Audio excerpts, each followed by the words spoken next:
Bismillahirrahmanirrahim. Assalamualaikum warahmatullahi wabarakatuh. Perkenalkan, nama saya KM Sultan Zulfikram, NPM 10102181130, Prodi Hukum Ekonomi Syariah, Universitas Islam Bandung. Di sini saya akan memaparkan hasil laporan KKL saya yang berjudul Implementasi Sistem Pelayanan Pusat Zakat Umat dalam meningkatkan kepuasan muzaki di Kota Bandung tahun 2021. Sejarah Pusat Zakat Umat.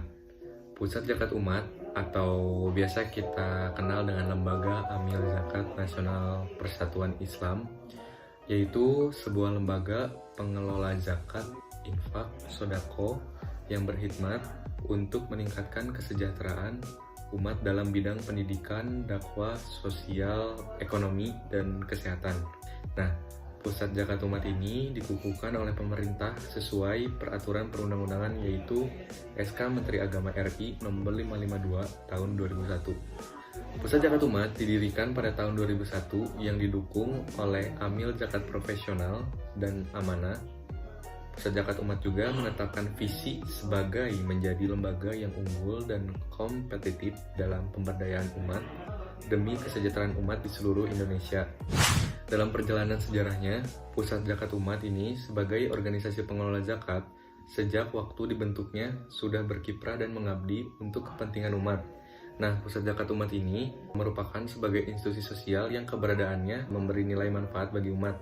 Tentu saja bagi kita masih tetap bertahan sampai sekarang dan masih tetap ditumbuh kembangkan dalam menjaga dan menyelamatkan umat baik dalam bidang ibadah maupun sosial.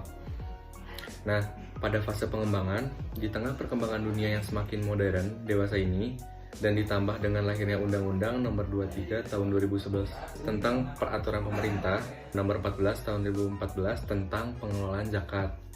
Di dalam Pusat Zakat Umat ini, khususnya di Kota Bandung, Pusat Zakat Umat memiliki 5 program unggulan. Di antaranya yang pertama ada Umat Soleh, lalu ada Umat Pintar, Umat Peduli, Umat Sehat, dan yang terakhir ada Umat Mandiri. Selain itu juga, Pusat Zakat Umat ini memiliki jaringan kantor perwakilan dan kantor unit di beberapa daerah di negara Indonesia khususnya. Nah, sekarang saya akan membahas tentang visi dan misi Pusat Zakat Umat. Yang pertama itu ada visinya, yaitu menjadi lembaga yang unggul dan kompetitif dalam pemberdayaan unit.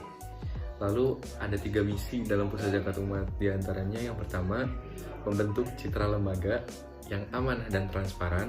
Lalu yang kedua itu ada membangun kesadaran umat untuk membayar JIS ke lembaga.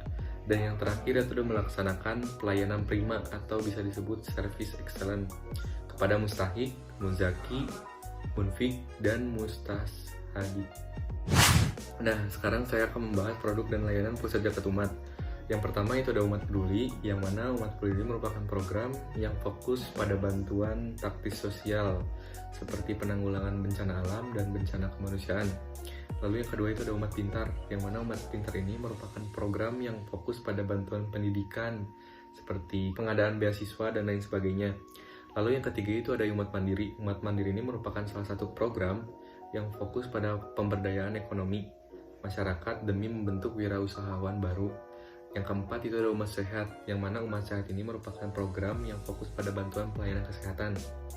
Dan yang terakhir ini ada Umat Soleh, salah satu program yang fokus pada meningkatkan akselerasi dakwah Islam di berbagai wilayah dan media Islam.